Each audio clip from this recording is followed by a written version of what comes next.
Hello students, today we will discuss about use of embryonated eggs in clinical virology। मैंने वहाँ पर clinical नहीं लिखा क्योंकि वहाँ पर जो है जगह कम थी, ठीक है।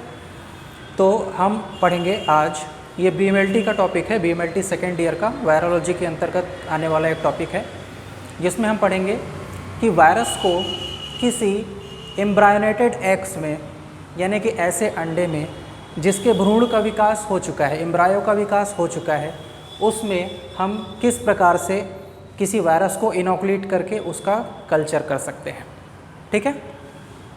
तो जैसे कि आपको यहाँ पर दिख रहा है, ये एक एग है जिसके अंदर डिफरेंट पार्ट होते हैं और उन्हीं डिफरेंट पार्ट के अंदर ही हम उस इनोकुलम को, अर्थात उस वायरस से युक्त फ्लूइड को हम इंसर्ट कराते हैं। तो आइए देखते हैं उसके बारे में क्या इंट्रोडक्शन लिखा हुआ है। एक एम्ब्रायोनेटेड एग में विभिन्न भाग होते हैं, जैसा कि आपको दिख रहा है यहाँ पर, जो वायरस को एक एसेप्टिक इन्वायरमेंट प्रोवाइड करता है। वायरस को पनपने के लिए इसके अंदर जो है एसेप्टिक इन्वायरमेंट, यानी कि दूसरे किसी माइक्रो ऑर्गेनिज्म का इन्वॉल्वमेंट नहीं होता, सिर्फ वायरस जो है यहाँ इसके अंदर जाकर जो है अच्छे से पनप सकता है। वायरस की बड़ी संख्या एम्ब्रायोनेटेड एग के विभिन्न भागों में वृद्धि कर सकती है। वायरस, कोई भी वायरस, पर्टिकुलर कुछ वायरसेस के एग्जाम्पल भी हम पढ़ेंगे जिसको इनोकुलेट किया जाता है, तो वो वायरस जो है इसके अंदर जो है अच्छे से ग्रोथ कर सकता है। वायरस में हम एग के साधारण उपकरणों की सहायता से, एग में साधारण उपकरण की सहायता से हम इसमें इनोकुलेट कर सकते हैं by the help of fine needle. Inoculation के लिए हम 8 से 10 या 8 से 11 दिन पुराने मुर्गी के अंडे का इस्तेमाल करते हैं।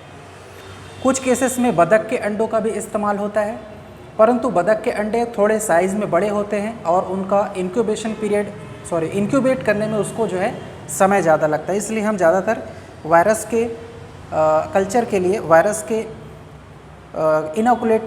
के कल्टीवेशन के लिए, एक्चुअली में इस वर्ड को हम कहेंगे कल्टीवेशन के लिए हम क्या करते हैं, मुर्गी के अंडे का इस्तेमाल करते हैं। इनोकुलेशन के बाद जो है अंडे के अंदर वायरस को रिप्लिकेट होने में 2 से 7 दिन लगते हैं। वायरस जो है इसके अंदर इनोकुलेट किया जाता है, फिर उसके बाद वायरस जो है डिवाइड होता है, वृद्धि करता है, ग्रोथ करता है, जिसको रिप्लिकेट होने में उसको 2 से 7 दिन लगते हैं। और 2 से 7 दिन के बाद हमें हार्वेस्ट यानी रिप्लिकेटेड वायरस को इंस्पेक्ट करना होता है, उसकी जांच करनी होती है। जो इसके अंदर वायरस पनप चुका है, जो ग्रोथ कर चुका है, उसको हम हार्वेस्ट वायरस कहेंगे। तो उसको हम जो है तकरीबन 2 से 7 दिन के बाद जो है क्या करते हैं, इंस्पेक्ट करते हैं, उसकी जांच करते हैं कि कैसी वो कॉलोनी बनाया है, कितने भाग में वो जो है अपना रिप्लिकेट हुआ है, किन किन भागों को नुकसान पहुँचाया है, और उसकी पिक्युलरिटीज़ कौन कौन सी होती हैं उसकी जांच करते हैं।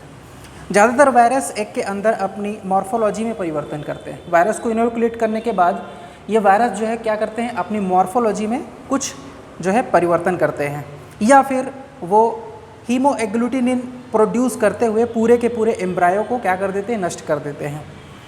एग इनोकुलेशन के द्वारा हम क्लेमेडिया और रिकेट्सी का भी जो है कल्टीवेशन कर सकते हैं। वायरस के अलावा जो है क्लेमेडिया और रिकेट्सी का भी हम कल्टीवेशन इस मुर्गी के अंडे के द्वारा कर सकते हैं। अब आइए देखते हैं कौन कौन से वो स्टेप्स हैं जिसमें हम वायरस को कल्टीवेट करते हैं किसी अंडे के अंदर। तो सबसे पहला जो स्टेप आता है वो है कैंडलिंग। कैंडल से बना हुआ जो शब्द है वो है कैंडलिंग के अंतर्गत हम एक विशेष लैंप का इस्तेमाल करते हैं। अंडे को, उसके द्वारा हम क्या करते हैं, अंडे को इंस्पेक्ट करते हैं, अंडे के अंदर झांक कर देखते हैं।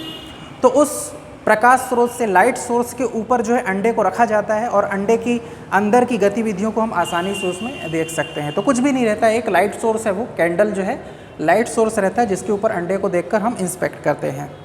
कैंडलिंग के द्वारा हमें पहले यह ज्ञात करते हैं कि एग निषेचित हुआ है या नहीं हुआ है।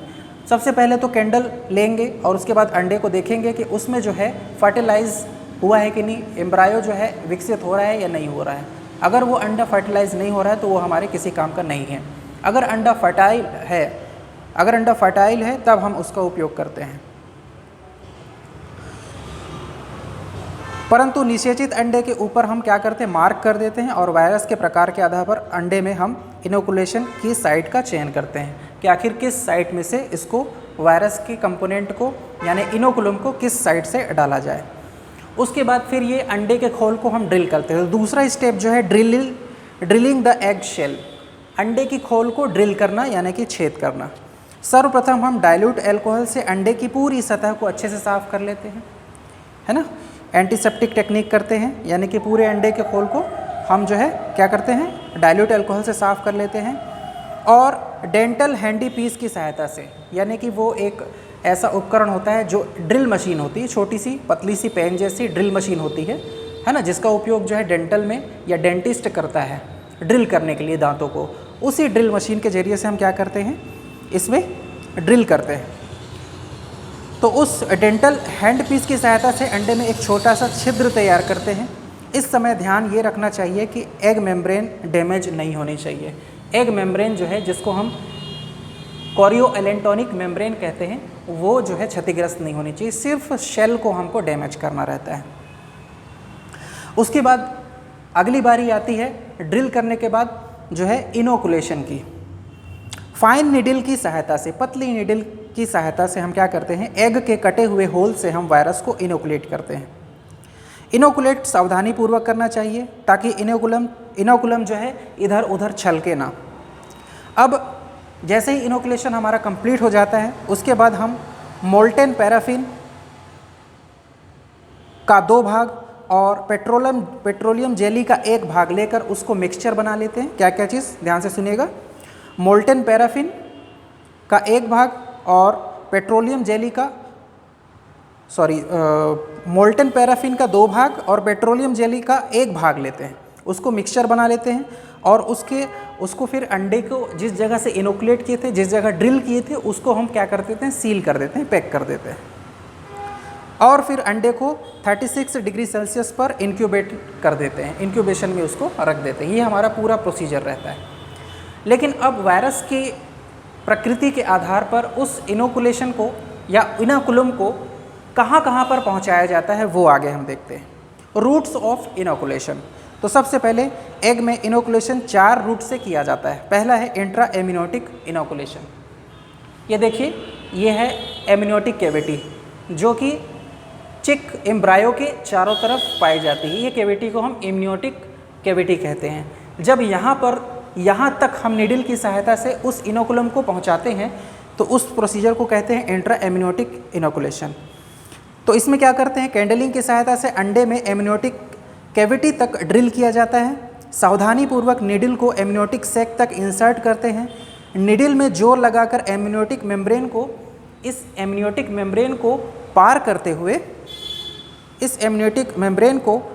हुए फ्लूइड को धीरे धीरे इंजेक्ट करते हैं और तकरीबन 0.1 ml तक इनोकुलम को हम क्या कर देते हैं, इंसर्ट करा देते हैं तथा यहाँ से जो ओपनिंग हुई है उसको तुरंत हम सील कर देते हैं by the help of molten paraffin and petroleum jelly.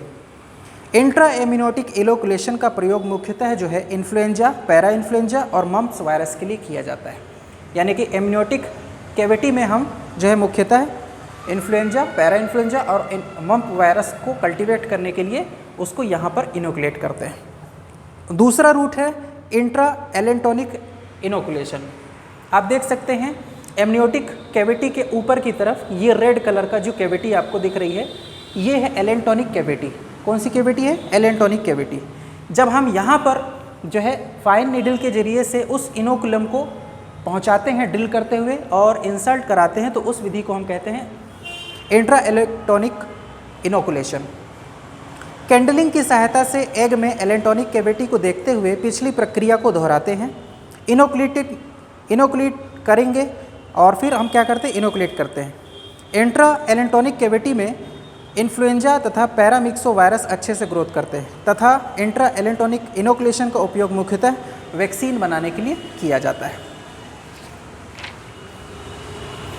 उसके बाद तीसरा रूट है यॉक सैक इनोकुलेशन। आपको यहाँ पर यॉक सैक